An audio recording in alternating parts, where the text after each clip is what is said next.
Et yo tout le monde, c'est Hiro, on se retrouve aujourd'hui pour une nouvelle vidéo où je parlerai de Hayao Miyazaki, un très grand homme que vous connaissez forcément comme étant le cofondateur du studio Ghibli. La vidéo sera sûrement très longue sur ce coup, comme Hayao Miyazaki est très connu, il y aura énormément de choses à dire à son sujet, j'essaierai de tout évoquer en essayant de laisser de côté le superflu. Je vous propose donc de commencer très rapidement. Comme d'habitude, si mes vidéos te plaisent, n'hésite pas à liker, commenter, partager et à t'abonner, ça me ferait plaisir et ça m'aiderait beaucoup. Sur ce, commençons.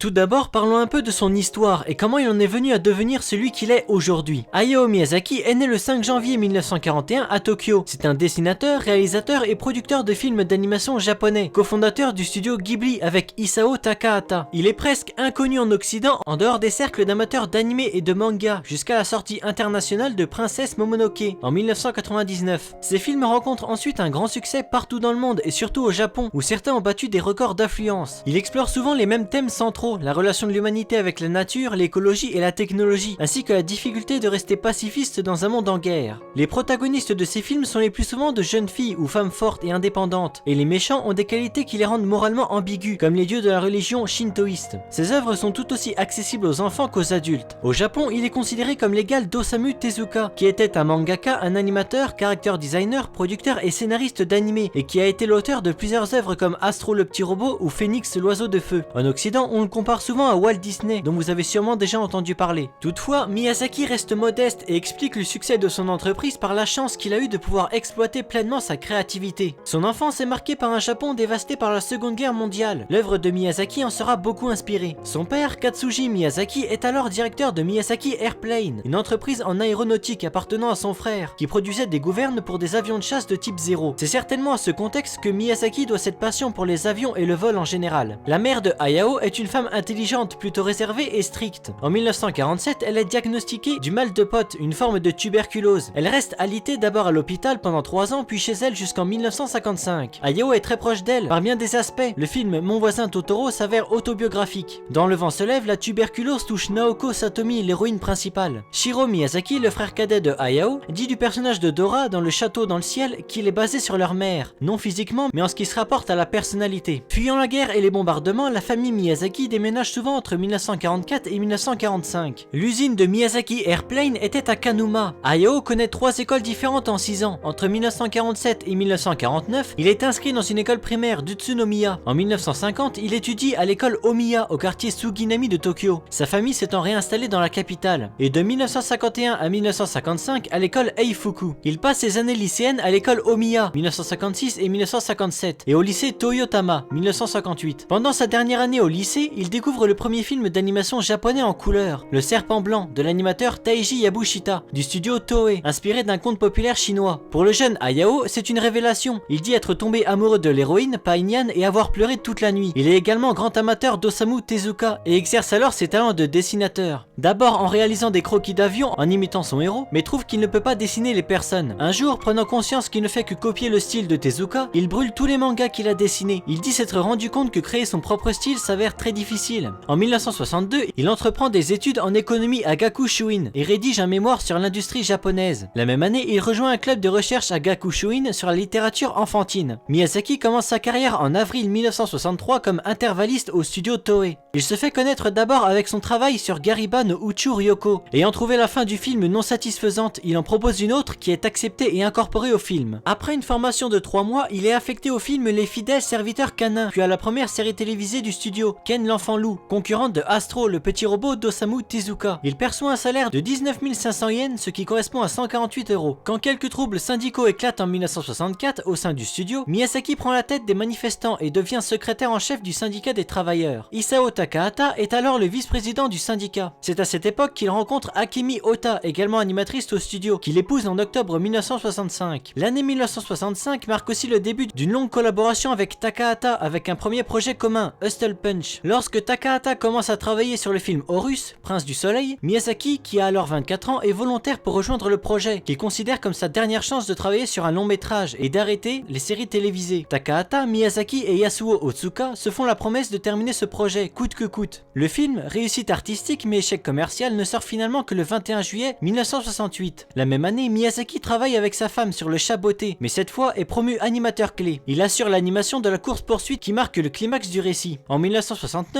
il anime quelques plans du film Le Vaisseau Fantôme Volant, un autre long métrage, toujours en compagnie de sa femme. Le couple donne naissance à deux fils, Goro Miyazaki en janvier 1967, qui devient lui aussi réalisateur, travaillant parfois pour le studio de son père, et un second en avril 1969, Keisuke, artiste ayant fait des gravures et figurines en bois, dont une qui apparaît dans le film Si tu tends l'oreille. La famille déménage à Tokorozawa, dans la préfecture de Saitama en 1970. Sa femme quitte son travail pour élever les garçons. Parallèlement, Miyazaki travaille sur diverses séries télévisées, Sally la petite sorcière, Caroline, et se lance dans le manga. Le peuple du désert paraît de septembre 1969 à mars 1970 dans Shonen Shoujo Shinbun, sous le pseudonyme de Akitsu Saburo. Il participe en 1970 et 1971 à l'animation d'un film réalisé par Ikeda Hiroshi, Les Joyeux Pirates de l'île au trésor, adaptation du célèbre roman de Stevenson. En 1971, Miyazaki quitte Toei et rejoint Isao Takahata et Yoichi Kotabe au studio iPro. Il accompagne Yutaka Fujiota, président de Tokyo Movie, en Suède pour essayer d'obtenir les droits d'adaptation de Fifi Brin d'Acier, pour lequel ils ont déjà créé des storyboards, et pour parler à l'auteur du livre, Astrid Lindgren. Leur démarche échoue et le projet est annulé. Son voyage constitue son premier à l'étranger. Les paysages de Scandinavie seront souvent utilisés dans ses films, notamment dans Kiki la petite sorcière ou l'aspect de Koriko, et ses environs sont basés sur Stockholm, en particulier sa vieille ville, le Gamla Stan et Visby sur l'île de Gotland. Il visite également de nombreux endroits à Tokyo pour un possible nouveau bâtiment pour le studio. Le trio Miyazaki, Takahata et Kotabe réalise plusieurs épisodes de la série Lupin 3 et le court-métrage Panda Petit Panda. En 1973, la suite Panda Petit Panda, le cirque sous la pluie, sort en salle et déjà, le très rond et jovial du panda augure le célèbre Totoro. En juin 1973, le trio quitte Eipro pour Zuiyo Eizo. Heidi, la petite fille des Alpes, série de Takahata sur laquelle Miyazaki a travaillé en tant que concepteur scénique et pour laquelle il a fait un voyage en Suisse pour s'inspirer des paysages, est née de ce studio. Il travaille ensuite pendant 5 ans sur les World Masterpiece Theater, série de la Nippon Animation inspirée de romans occidentaux et pour la plupart distribuée en France. En 1975, Miyazaki se rend également en Italie et en Argentine pour préparer Marco. En 1978, Miyazaki obtient chez Nippon Animation la possibilité de passer à la réalisation. Il en résulte une série de 26 épisodes de 26 minutes chacun, intitulée Conan, le fils du futur. Cette série, basée sur le roman pour enfants The Incredible Tide d'Alexander Key, aborde d'ailleurs des thèmes similaires à ceux de Nausicaa, monde post-apocalyptique, grave problème écologique, ou Laputa, similarité des héros, et présente les premières machines volantes créées par Miyazaki. La même année, un jeune reporter, Toshio Suzuki, récemment transféré à un nouveau mensuel, Animage, qui traite de l'animation japonaise et de l'activité artistique, appelle Takahata pour lui parler de Horus, Prince du Soleil, sur lequel il comptait écrire un article pour sa rubrique sur les classiques de l'animation. Takahata lui parle pendant 1 heure, mais refuse de parler de Horus, se concentrant sur ses projets plus récents. Il passe le téléphone à Miyazaki qui lui parle de Horus et ne demande pas moins de 16 pages dans Animage. Suzuki renonce à citer les 2 noms dans le magazine mais ne les oublie pas. Il devient plus tard producteur en chef du studio Ghibli et ami inséparable de Miyazaki. En 1979, Miyazaki rejoint la Tokyo Movie Shinsha. La même année sort son premier film en tant que réalisateur, Le Château de Cagliostro. Devenu depuis un classique, ce film représente une étape marquante dans la carrière de Miyazaki. Suzuki et Miyazaki se voient pour la première fois. Miyazaki l'ignore complètement, refusant même d'être pris en photo. Malgré cette expérience, Suzuki continue à écrire sur le travail de Miyazaki dans Animage. L'année suivante, Miyazaki travaille pour Telecom Animation Film et coiffe la casquette d'instructeur en chef pour les nouveaux animateurs. À la même période, il réalise les épisodes 145 et 155 de la série Lupin 3 et utilise Telecom, le nom de sa société, comme pseudonyme. En 1982, il réalise les 6 premiers épisodes de la série Sherlock. Cette série raconte les aventures d'un Sherlock Holmes présenté sous les traits d'un renard anthropomorphe. C'est vers cette époque qu'il côtoie régulièrement Suzuki, avec qui il parle de ses idées de projet. Celui-ci demande de l'aider à les réaliser en commençant par Nausicaa de la vallée du vent. Il essuie refus après refus des producteurs qui demandent à l'époque des mangas ou de la musique avant d'accepter un projet. Suzuki ne baisse pas les bras et fait publier dans Animage la version manga de Nausicaa, grande saga épique et écologique que Miyazaki met 12 ans à terminer. Le manga est un grand succès et élu manga préféré des lecteurs d'Animage l'année suivante. Miyazaki publie également Le Voyage de Shuna, manga assez proche de Princesse Momonoke. En 1983, le projet de faire un long métrage des premiers volumes de Nausicaa est lancé. Miyazaki, de nature très exigeant sur la qualité, la production prend du retard. Une petite annonce est publiée dans Animage pour trouver plus d'animateurs, et le jeune Hideaki Anno répond à l'appel. Miyazaki, ébloui par la qualité de son travail, l'embauche immédiatement et le met au travail sur la scène clé du film, l'arrivée du soldat géant. En novembre 1984, le film sort dans les salles japonaises. On voit de longues files d'attente devant les cinémas du pays. Le succès de l'adaptation cinématographique de Nausicaa lui permet en 1985 de fonder le studio Ghibli en compagnie d'Isao Takahata. Le succès du film et la fondation du studio surviennent à une époque difficile pour Miyazaki, sa mère étant décédée un an avant la sortie du film, en juillet 1983, à l'âge de 71 ans. Miyazaki entend dès lors se concentrer sur les longs métrages d'animation, alors que le genre est essentiellement représenté au Japon par les séries et OAV. Il produit donc des films d'animation en nombre beaucoup plus restreint mais de grande qualité. Le premier projet du studio est le long métrage Le Château dans le ciel, qui sort en août 1986. La consécration doit attendre 1988 avec la sortie de Mon voisin Totoro. Le film connaît un tel succès au Japon qu'à l'heure actuelle tous les Japonais connaissent le personnage éponyme, qui est devenu l'emblème et mascotte du studio. La chanson d'introduction chantée par Azumi Inoue devient aussi un standard parmi les comptines chantées à la maternelle par les enfants japonais. Toutefois, quand Toshio Suzuki parle du projet chez les producteurs Tokuma pour la première fois en 1986, il est tout de suite refusé. Il en est de même lors de son second essai en couplant Totoro avec Le tombeau des lucioles. Le travail sur les deux films commence seulement après le soutien de l'éditeur du roman du tombeau. Le studio travaille alors sur les deux films en même temps. Ce sont 2 années difficiles pour Miyazaki et son équipe qui doivent plaire à 2 maisons d'édition à la fois et jongler avec 2 équipes d'animateurs. Puis vient ensuite Kiki la petite sorcière dont l'héroïne porte toujours une longue robe noire de sorcière qui est un véritable succès. Tiré du roman d'Eiko Kadono, le film est classé premier au box-office japonais pour l'année 1989, récolte 2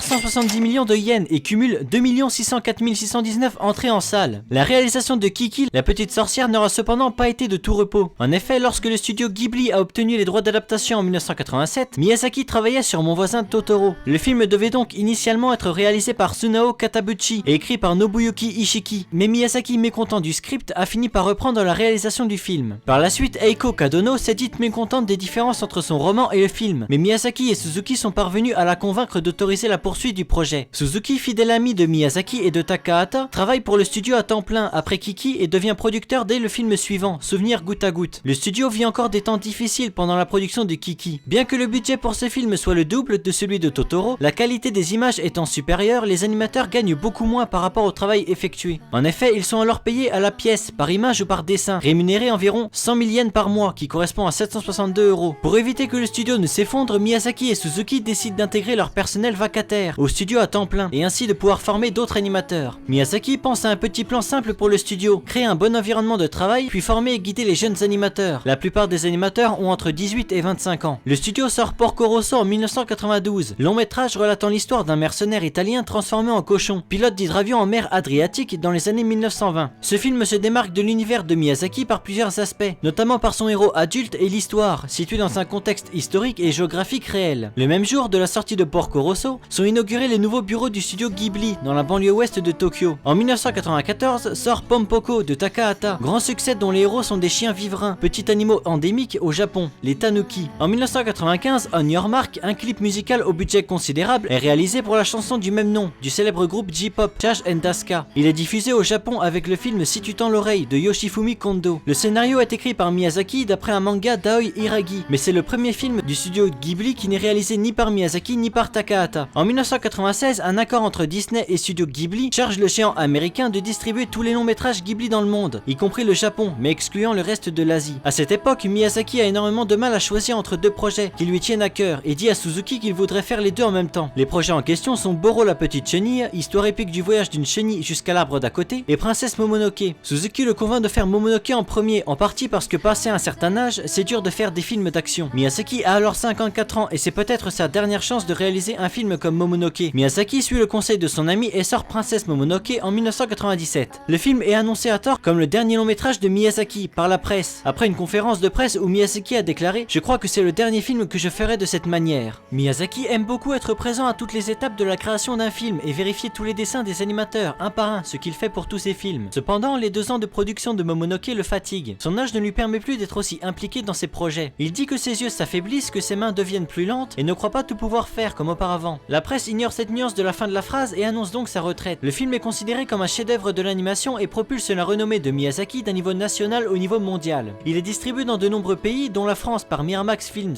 Disney, qui demande à l'auteur de le couper pour la diffusion internationale. Miyazaki refuse. Un énorme succès au box-office nippon, le classe premier dépassant E.T. l'extraterrestre et totalisant plus de 13 millions d'entrées. En France, environ 335 000 entrées ont été enregistrées. Miyazaki quitte formellement Ghibli le 14 janvier 1998 pour s'occuper d'une nouvelle structure près du studio Ghibli Ghibli en vue de sa proche retraite. À partir de ce moment, Miyazaki annonce en effet vouloir prendre sa retraite à la fin de la réalisation de chacun de ses films, sans jamais rendre effectif cette retraite. Devant le vide laissé par le décès de Yoshifumi Kondo, le 16 janvier 1999, Miyazaki revient au studio Ghibli. Pendant une longue période de vacances, il fait connaissance avec les filles d'un ami. L'une d'elles l'inspire pour son prochain film, Le Voyage de Chihiro. En 2001, Miyazaki termine sa réalisation et annonce lors d'une conférence de presse qu'il s'agit de son dernier long métrage. Ce film est présenté en décembre 2001 en première internationale au Festival Nouvelle Image du Japon, au Forum des Images à Paris. Hayao Miyazaki, invité de la manifestation, reçoit à cette occasion la médaille de la ville de Paris et les insignes de chevalier des arts et des lettres, première distinction officielle hors Japon. Le film devient le plus gros succès cinématographique de tous les temps au Japon, avec 23 millions d'entrées. Il bénéficie d'une importante reconnaissance internationale en remportant de nombreux prix. En France, il totalise plus de 1 400 000 entrées. La même année voit l'inauguration du musée Ghibli dans le quartier de Mitaka, dans l'ouest de Tokyo. En 2003 sort Le Royaume des Chats qu'il produit pour Hiroyuki Morita. Et fin 2004, Le Château ambulant sort au Japon. Inspiré d'un roman de Diana Wynne Jones intitulé Le Château de Hurle, il relate l'histoire fantastique d'une jeune fille transformée en vieille femme. Miyazaki est distingué par un lion d'or pour l'ensemble de sa carrière cinématographique à la Mostra de Venise de 2005. Il reçoit les honneurs du magazine Time en 2006 qui le place comme l'une des personnalités asiatiques les plus influentes des 60 dernières années. En 2008 sort Pogno sur la falaise qui raconte les aventures d'un petit garçon de 5 ans et d'une princesse poisson rouge qui voudrait devenir humaine. Ce film marque un changement notable de style graphique puisque les dessins sont au pastel et que la CGI n'a pas été employée. Toshio Suzuki confie que 70% à 80% du film se déroule en mer. Le film est sorti en salle en juillet 2008 au Japon et est projeté lors de la Mostra de Venise de 2008 pour le public européen. Il arrive finalement le 8 avril 2009 en France. Fin 2011, il est annoncé que son prochain film pourrait s'inspirer de l'autobiographie de Jiro Horikoshi, un ingénieur japonais qui conçut de nombreux avions de guerre japonais durant la Seconde Guerre mondiale et de la catastrophe de Fukushima. Le vent se lève, inspiré de l'histoire romancée de Jiro Horikoshi. Le film est sorti dans les salles au Japon le 20 juillet 2013 et le 22 janvier 2014 en France. En 2013, il prend sa retraite comme réalisateur après la 70e Mostra de Venise, à laquelle son dernier film, Le vent se lève, est sélectionné. En 2016, le dessinateur annonce qu'il travaille sur un court-métrage d'animation dénommé Boro la petite chenille, qui sortit en 2018. Depuis 2016, Hayao Miyazaki travaille sur un long-métrage. Le film raconte l'histoire d'un jeune garçon de 15 ans qui vit chez son oncle. Bon et bien voilà, nous arrivons à la fin de cette longue vidéo. J'espère qu'elle n'a pas été trop longue pour vous. Je ne sais pas combien de temps elle durera, peut-être 15, 20 minutes, je ne sais pas. Enfin bref, j'ai normalement fait le tour de la vie de Hayao Miyazaki. N'hésitez pas à ajouter des choses que vous savez et dont je n'ai pas parlé. Peut-être suis-je passé à côté de quelque chose, ça peut arriver. Sur ce, n'hésite pas à liker, commenter, partager et à t'abonner, ça me ferait plaisir et ça m'aiderait beaucoup. Et moi je te dis à plus pour une prochaine vidéo.